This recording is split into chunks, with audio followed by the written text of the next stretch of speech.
আসসালামু আলাইকুম। মানসিক চাপ বা স্ট্রেস শুধু মনের উপর নয়, শরীর ও যৌবনের উপর সরাসরি প্রভাব ফেলে। যৌবনকাল হলো দেহ মন বিকাশের সবচেয়ে গুরুত্বপূর্ণ সময়। এই সময় অতিরিক্ত মানসিক চাপ শরীরের উপর বিভিন্নভাবে নেতিবাচক প্রভাব ফেলে।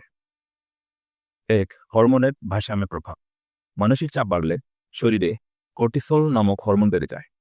কর্টিসল অতিরিক্ত হলে ছেলেদের ক্ষেত্রে টেস্টোস্টেরন এবং মেয়েদের ইস্ট্রোজেনের হরমোনের মাত্রা কমে যায়। ফলে যৌন স্বাস্থ্য ও প্রজনন ক্ষমতায় প্রভাব পড়ে, যার ফলে মেয়েদের পিরিয়ড অনিয়মিত হতে পারে এবং ছেলেদের যৌন আকাঙ্ক্ষা ও শক্তি কমে যেতে পারে। ২, শারীরিক পরিবর্তন। ঘুম কমে যায়, চোখের নিচে কালো দাগ, ত্বক মলিন হয়ে যায়, চুল পড়া, ব্রণ, ত্বকের রুক্ষতা বাড়ে। দীর্ঘদিন চাপ থাকলে বার্ধক্য দ্রুত আসে, বয়সের আগেই বুড়ো দেখায়। ৩, মানসিক প্রভাব।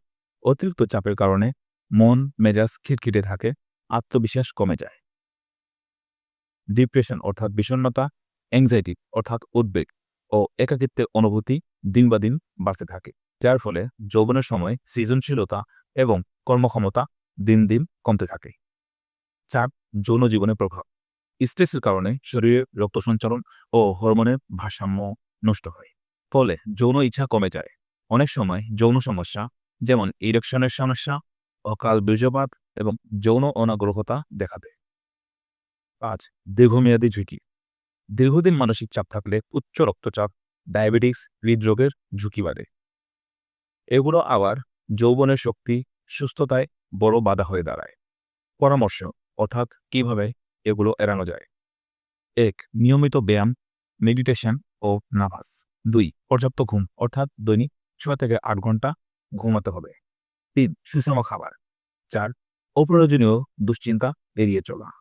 ৫, বন্ধু পরিবারের সাথে ইতিবাচক সময় কাটানো। মনে রাখতে হবে দুশ্চিন্তা জীবনকে ছোট করে তোলে, আর হাসি জীবনকে বড় করে। অতএব মানসিক চাপ কমিয়ে যৌবনের সোনালী সময়কে সতেজ করে তুলি। বার্তাটি যদি আপনাদের উপকারে আসে তাহলে অবশ্যই শেয়ার করে অন্য কাউকে জানার সুযোগ করে দিবেন। সকলকে আল্লাহ সুবহানাহু ওয়া তাআলা ভালো রাখুক, সুস্থ রাখুক এই কামনা করে আজকের মতো বিদায় নিচ্ছি। আল্লাহ।